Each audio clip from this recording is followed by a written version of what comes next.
Okay, welcome to part two of this collaboration between This Side of Life with Dear Caller and Cash Talk for Immigrants. If you missed part one, you want to go and watch it, and we will link it somewhere up here or here. And so, my name is Dear Caller, and I am from This Side of Life with Dear Caller. I have lived in Canada for over 25 years, and today I am with my friends, Cash Talk for Immigrants. My name remains Christine, and as usual, I'm here with my beloved Wachuku, Vidal Wachuku. Welcome to Cash Talk for Immigrants, where we show you the right way to live and share our personal experiences so that you don't make the same mistake and you can thrive and get to your destination. Let's dive into part two of this discussion. Well, here in the US, it all depends again. For number one, on the side hustle, you can do just like in Canada. You can use your hours outside the official hours. What you do with it is your business. Unlike Nigeria, where civil servants, they want to tell you not to work outside your office hours. But for most side hustles here, like Uber, DoorDash, cleaning, selling online, you can start them pretty quickly as long as you have a work permit or a legal status here. That's what matters in some of those things. And the US makes it fairly easy to get started, really. There is no reason why you shouldn't be able to start doing something if you are willing and ready to soil your hands and do what you need to do. Then I think we even have a video that details some of those things. The link will pop up somewhere up above. But when it comes to scaling, like, opening a storefront or hiring staff, access to capital is where many immigrants get stuck. And this doesn't even just apply to immigrants. Even people who are considered to be in the lower strata in society here generally have a tough time having access to capital. Again, good credit comes into play in that regard. Unless you have great credit or know how to even navigate the system, getting loans or funding can be hard. It can be overwhelming. So a lot of us end up bootstrapping, using our own savings or community support to start something here. And that is what it brings us back to the point. You have to build credit immediately you land in America. Don't come with that mindset of, hey, me, I don't want credit, though. I don't want credit. No, you must have that credit here. I remember we even asked that question. I remember asking my superior in the office that, why must I use credit card? I wasn't used to using credit at home. So if I have my money to pay, why must use credit card? So you have to build a credit history. That's the only way you know your credit history, and then you can get access to some other things. I mean, you can use the credit and then pay it back. That's what we do. Exactly. You use the credit and then we pay. You don't have to owe, but you exactly. Anyway. That's exactly what we ended up doing ourselves. We would use it because we got what they call a secured credit. And so you use it, immediately we come back home, we pay it off. That's what we used to do. We didn't even used to wait for the end of the week or for when the credit was due. We use it in the store, come back home and pay it off. And pay it off, yeah. So, for sure. Yeah, exactly. with that, we built the good credit so fast. Yeah. So if you're afraid of using credit, then just do like us. When you come here, get credit card, establish yourself, but immediately you get it, you spend the money, you pay back immediately. You're not owing anybody. You won't get into trouble, and you will still be building that credit history that is important for you. So now, let's shift to healthcare. People often say Canada has free healthcare. Is that true? And how does it work for immigrants? Yes, we do not pay like you do in the US for healthcare. Like I hear all kinds of stories about people, being one health crisis away from bankruptcy and all that. No, it's not like that in Canada. Like in my province where I am, we do not pay healthcare premiums. It's kind of it's free. Like we don't pay anything except for like for physio and dental services, which is covered by insurance to work, which is part of why work is very important. Like because many of these things are covered by your insurance through your workplace. Otherwise, you will have to pay it out of pocket. But the only thing with Canadian healthcare is that, even though it is free, you have to pay in long wait times. You have to wait. You have to be put on a queue and wait. But I know that in the US, if you have your money, you can get in right away. You can get access right away. But here, you are not even allowed to pay your money, even if you have your money. You're not allowed to pay. You have to wait your turn. And so people complain Even about if you that. have your money. Even if you have your money, you Oh, have to wait okay. your turn. Yeah, you have to wait your turn. So It's there's some not downside to the based on Canadian thing. yeah, it's not based on that I can pay. Because Canada is more like I don't know. I don't want to call it socialist, but it's not socialist. Welfare state, more like a welfare state. Yeah, so they are more like that. So everybody should have. I mean, that is one of the holy grails of Canada, that everybody must have access to free healthcare. Okay, that And that's how it explains should why somebody we know, I don't know if you remember him, that had to come down from Canada to the US here. They wanted to get quick care and they had their money. So they came down to the US here to be able to get what they wanted to get. Okay, that explains. Because I was wondering, why are they leaving Canada to come to America? That's why. That's why. Okay, Like they may put you they may put you on a list and tell you that your appointment is in 2 years' time or something like that. Wow. And so sometimes.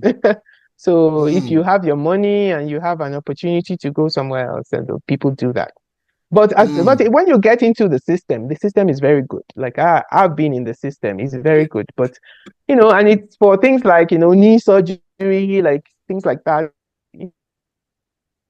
Okay. Will treat you Well, like in it the is. US here, healthcare is definitely not free. And it can Yeah. get expensive fast. So because you need health insurance either through your job or through the government, which is what we call Obamacare, The Affordable Act. yes, or private plans. So those are options that you have. And if you don't have insurance and something happens, the bills can be overwhelming. Oh boy, It's said to be the number one way of cause of bankruptcy in America. Healthcare, the cost of healthcare. You can just go down into penury. Yes, and it is really bad. For instance, for me now, we just found out something about Medicare for me, and once you get to 65 in the US, you are supposed to transition to Medicare, and Medicare, the government pays part of it, and then what you pay is minimal because you are now a senior citizen, so you don't really pay that much. But the government pays because you've been paying into the system. Because if you've been paying, well, if you're working, you would have been paying your Medicare contributions, Social Security contributions, and all that kind of thing into the system. So when you get to 65, you transition to Medicare, and so they cover a lot of your basic healthcare needs that seniors in that age category usually would need. However, for somebody like me now, because when we came here, I was already I had just gone into my early 50s, and then worked with an organization. The church did not believe in paying into the system because I was supposed to be working for the church till I die. So they weren't paid into the system. And so I don't have Medicare coverage, even though by law, I'm supposed to now go on to Medicare by 65. But you see, it's a challenge. We are still looking at it right now, but it's a challenge for me. I might not be able to have access to those the free aspect of it. I will still get coverage, but it will be much more expensive. Yes. Because I will now be paying out of pocket since I did not pay into the system while I was working.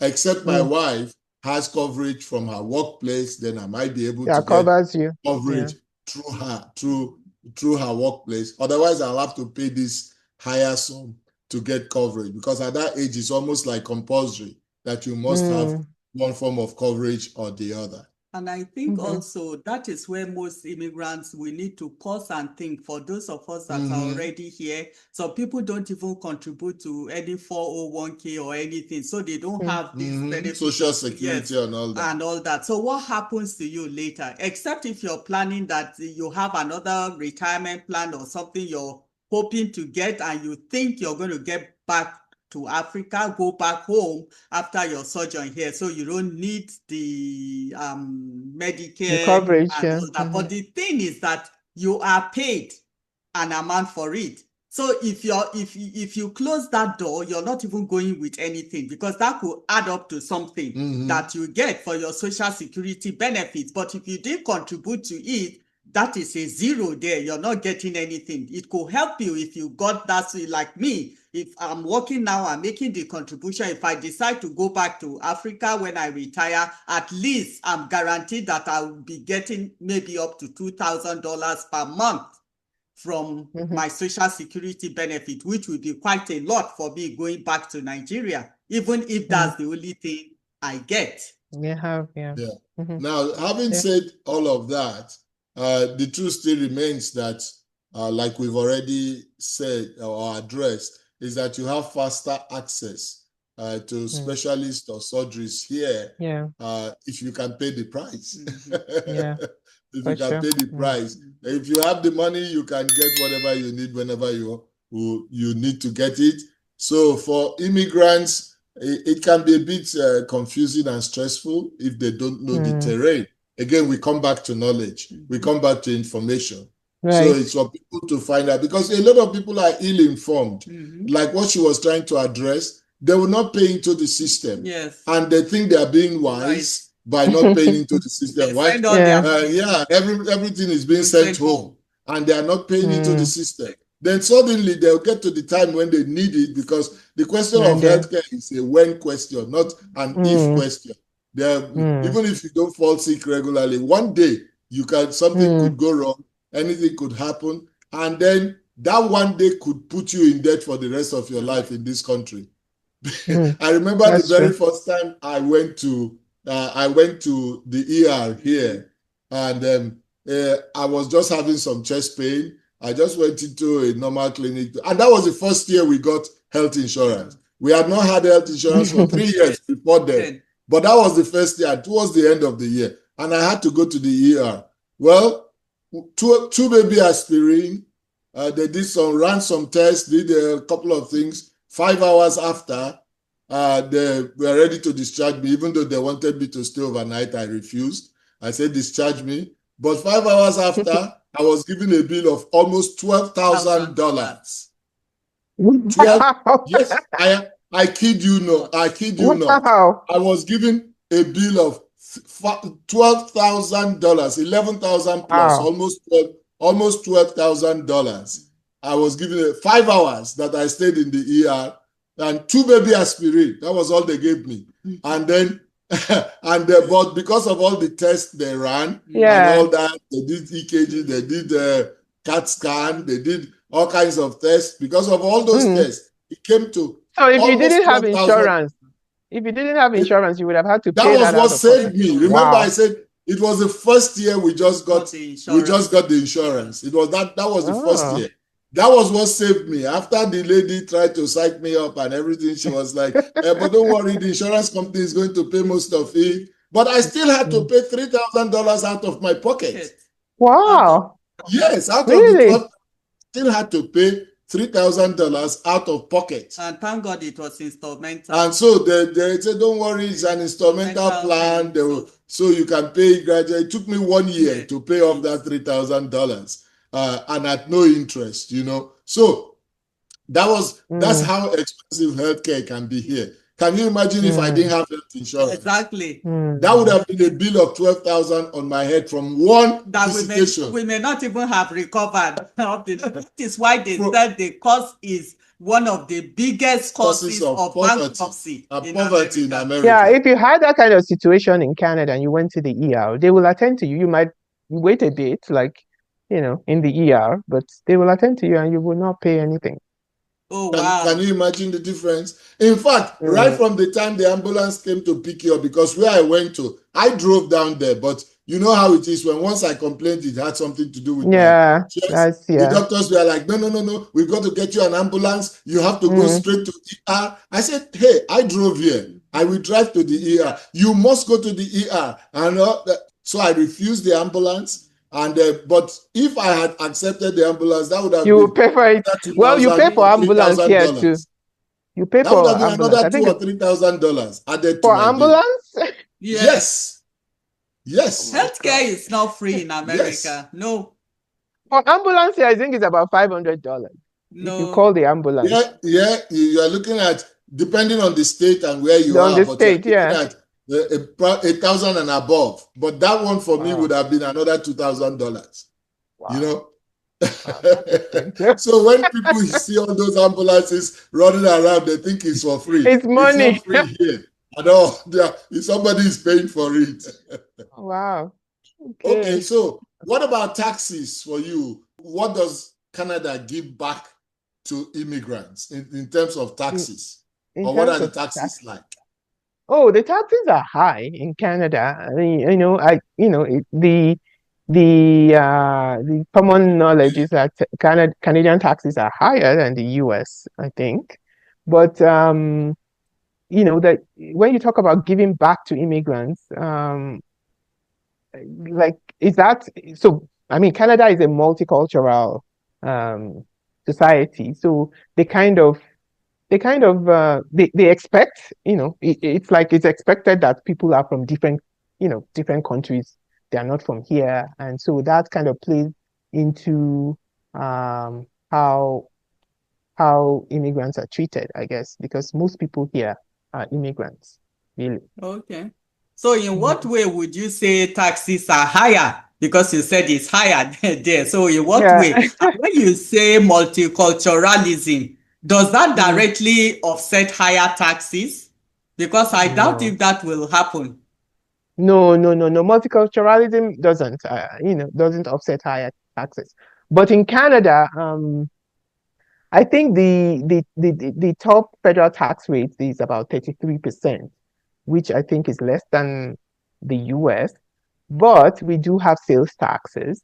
There's a Canada federal tax of 5% on goods and services, which is called GST. And then the provinces have their own sales tax as well. So some provinces pay up to 15% on everything you buy, right? On top of the price of everything you buy. So that's part up to of the taxes, 15%. Okay. Up to 15%, yeah. Depending on your province, because different provinces, like my province, that's part of why people come to my province. We only have 5% sales tax, just the federal one. The province doesn't have any sales tax, but other provinces do. So that's part of the taxes. That's part of what makes Canada a high tax environment. And I don't know, do you have sales taxes? You have sales taxes? Yeah, in the US, taxes are pretty high, as we have said also, because you pay taxes on almost everything. But I think the difference is that we do not have a federal sales tax. There is federal income tax. There is federal income tax. So sales tax are usually state affairs.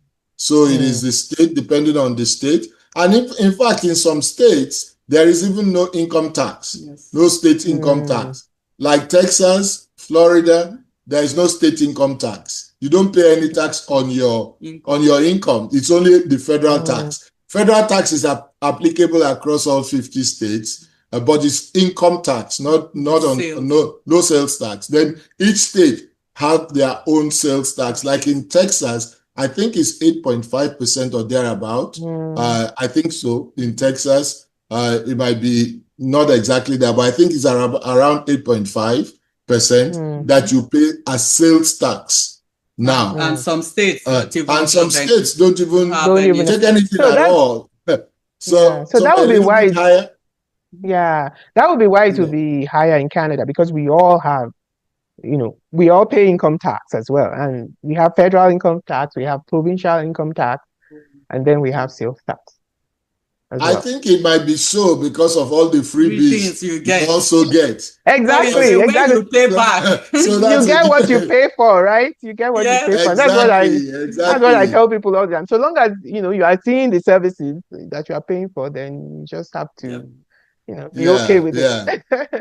Yeah. Yeah, And then of and course that's there's why some people mhm, choose some states to live in here because yeah. they don't have income tax. However, those Mhm, states that don't have income tax, at times their sales tax are a little bit higher than the states mm, that have income tax. And some states, they don't only have income tax, they have cities tax also.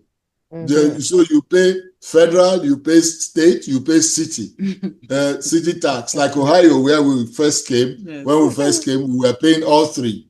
You are yeah. paying federal, you are paying state, you are paying City. city. But their sales tax was low at the time, so I don't know what it is Yeah, now. I mean So tax, it I all don't know, they depends. make taxes so complex. Like so you just have to understand, those nuances and before choosing where to live, really. I guess in the US as well as in Canada. And also there's corporate taxes as well. Like if you have a business, you pay corporate tax between 26 to 31%, depending on the province again. So you have to really look at the taxes to decide which province you want to live in Canada. Okay. In the US, the federal corporate tax rate is about 21%. And then Mhm. the state corporate taxes can add anywhere from 0 to 12%. So as we said, some states don't have it. So by the Mhm. time you add all that, so depending on where your business is located, overall, it can be between 21% and 33%. We actually said in the US that taxes is one of our biggest expense It because is. by the time you put a combination of all the taxes that you pay on the average, it might be coming to about 33% that Mm. she referenced to. By the time you put all the various levels and the various tiers of taxation, Taxes, so yeah. it's one of the greatest expense. Uncle Sam wants his money. However, he can get it. Yeah. So, I mean, um, yeah, yeah. It's same yes. in Canada. Same in Canada. Yeah. Okay, okay, okay, okay. But I think overall, it might be a little bit lower in the US than it is in Yeah, Canada yeah. from what we've also heard and from what you've shared. So for the benefit of our viewers, you are hearing all that, you are hearing the plus and the minuses and And the everything. minuses, yeah. Exactly. So So choose you need this to be day. informed. Exactly. You need to be informed because a lot of these things also depend on your income bracket, your Yeah, family size, where you yeah. live, all those Mm. determine. And so when you want to come to either of these countries, don't just say I'm going to America or I'm going to Canada. Because you need to find out where you are going to. What is it like? It might be Yeah. so different than the next state that you would think, I thought it's the same thing in America, everywhere in America. No, or Canada. These are federal governments, particularly in the US. And so they are not like Nigeria, that is a unitary state. Yes. We say we are federal, Mm. but we are actually unitary because Mm. everything just cuts across. Everything is the So same, yeah. yeah, so it's important that people learn these things and find out where you are going to. As we said earlier, we do have the child tax credit, the end income tax credit. That's what that one is Even though called. it's not cash given Yeah. back to us, like in Canada. Yeah. But at least they slice that off your taxes, the Mm. deductions and all that. Yeah. And so those can help working families. But honestly, many immigrants miss out early on, just because, again, we're emphasizing they don't know. They don't know the things they qualify for. They don't know the things they can get. And ignorance results into a huge disease. Exactly. And that's why we always say get a good tax professional who understands your own immigration situation. Because if you file wrong or don't claim what is available, you may just end up overpaying or never even know what you're even doing, what you're entitled to, right? So even with those credits, sometimes it still feels like we are paying more than we get back, especially when we compare with our Canadian social support programs. That's how it feels. Yeah. No, definitely. I think Canada's social support is better than the US for sure. But you pay for it. So let's go on. Do you think it's easier to build long-term financial stability then and generational wealth in the US? Well, that's a Or good question. It's a good question, but also a tough one because it really depends on your strategy and your starting point. In the US, we've seen that there's a lot of opportunity to build wealth, especially if you understand credit, if you understand investing, and if you understand business. The opportunity is there to be able to build, to actually get your American dream. As they say, when they come here, you want to attain your American dream. But most immigrants, unfortunately, are not open to looking into the options that are there. Most people come with a mindset of, oh, I just want to work. I just want to work and get paid. Gather the dollars and go back. Gather the dollars. Some will say, that's just what I came to. So they are clocking in and clocking out. They are taking 2, 3, 4 jobs and spending out themselves, wearing themselves out so much because that's what they know. That's the impression they have. Hard work. Just working hard. Hard work is good, but you can also work smart. Yep. If you work smart in these areas and you work hard enough, you find that you can break whatever it is and break into the system and be able to tap into it. Again, cost of living can vary depending on where you live. So that's why you need to know where you are going to live. You need to choose wisely and know where you will have the maximum returns from the work you do. Not that you earn big money and then you end up spending it all. Pay everything, So then of what use is it to you? So with right knowledge and planning, it's definitely possible to build long-term stability and even generational wealth in this country. It's and it's available to the immigrants. Like what we just said, one of those strategies that we mentioned, that we do, which is what we do as licensed financial professionals, to share these strategies with people. It's a strategy that is hiding in plain sight. It's there. But our people, once they hear, our people have this mindset. And I don't blame them. I was like that myself too. We have the mindset, like you hear something like a tool, you say, do you have a life insurance policy? God forbid. You want me to die. You want me to die. God forbid. So for other people to go and enjoy when I die and I'm gone, that's why, no, me, I would enjoy my money when I'm alive. But they don't know that there are, like they say, there is Lagos, there is Lagos. Those who know Lagos, right? Those who don't know Lagos, don't know Lagos. So that there is life insurance and there is life insurance because there are those that come with cash value that will enable people to tap into, to be able to build generational wealth, be able to take care of their mortgage, take care of their children's education, own their dream home, be able to go on vacations, get living benefits, to take care of health issues. We just talked about health being one of the most expensive things in this country. To be able to take care of health issues when things come. But people don't know. And these are part of the things that we tell people, find out, get to know. When you get to know, he who knows conquers. He who doesn't know suffers. That is the truth. So knowledge is very important. But yes, there are tools for growth and making and building financial wealth in this country. So what's applicable in Canada? I think it's the same. I mean, I think my own thinking is that you can build wealth anywhere you are in the world. It depends on, it depends on the individual, like Vidal said, and how much you are willing to learn about money and how it works in your specific environment. Because there are, different things that apply in different places on how to build wealth. And yeah, you need to be, it's not how much you make really that matters in these countries, it's how much you keep, right? Like Exactly. it's how much you're Exactly. able to keep and how much you're able to invest. And I How know, much you're able you to know, grow. to grow, yes.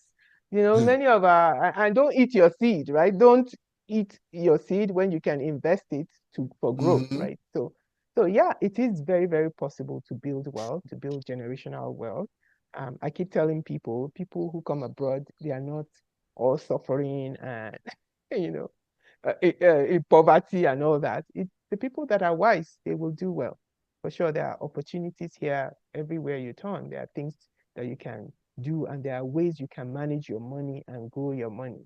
And you just need to be open to those opportunities, to be open to new ways of doing things, and not those old, I have to do, like you were saying that, some people think that, oh, I have to send money home. I have to go and build. Some people, they will send all their money to go and build houses in Nigeria when they can be investing it here and growing their money here.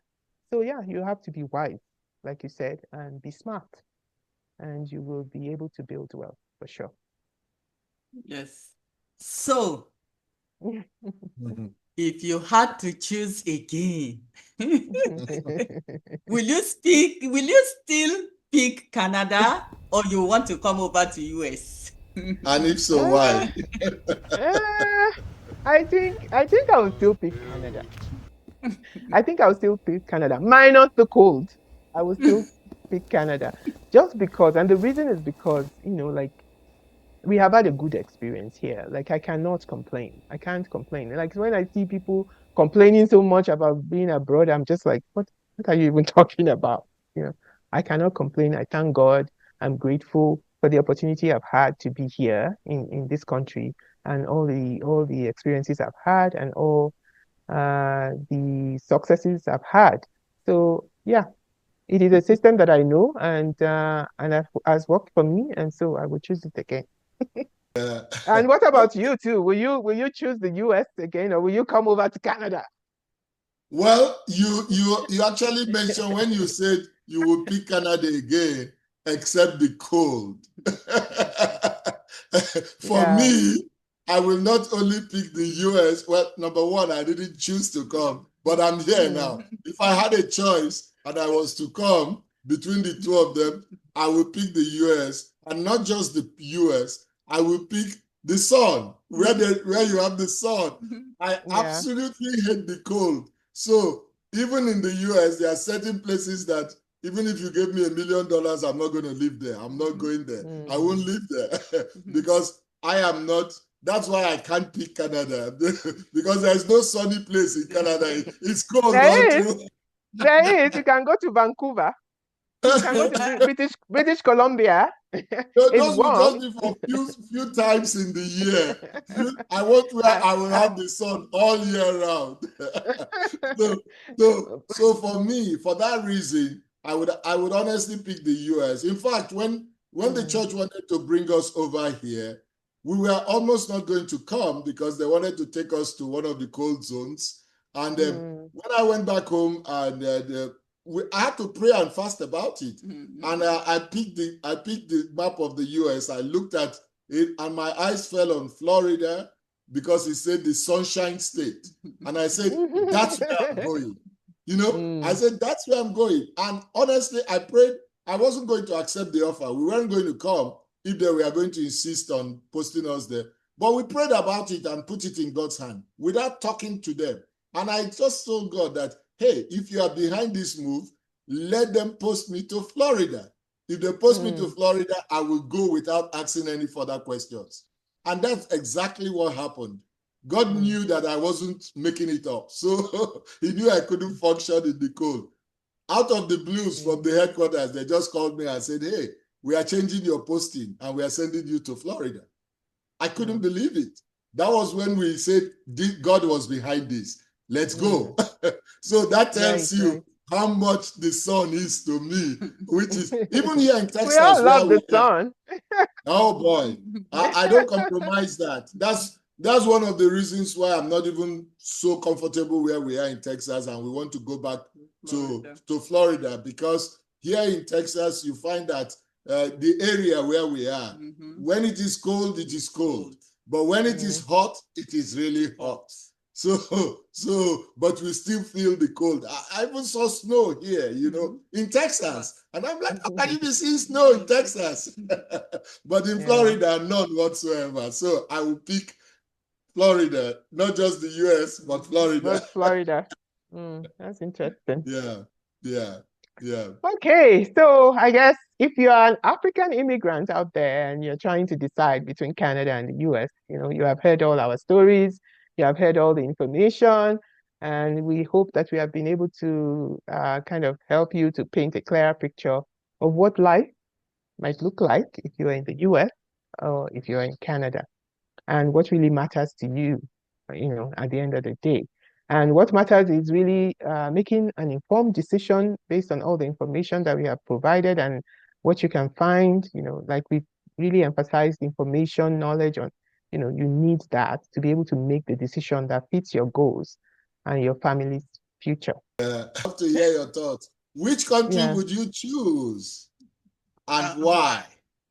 Drop your answer in the comments below. And don't forget to subscribe to both channels, This Side of Life and Cash Talk for Immigrants.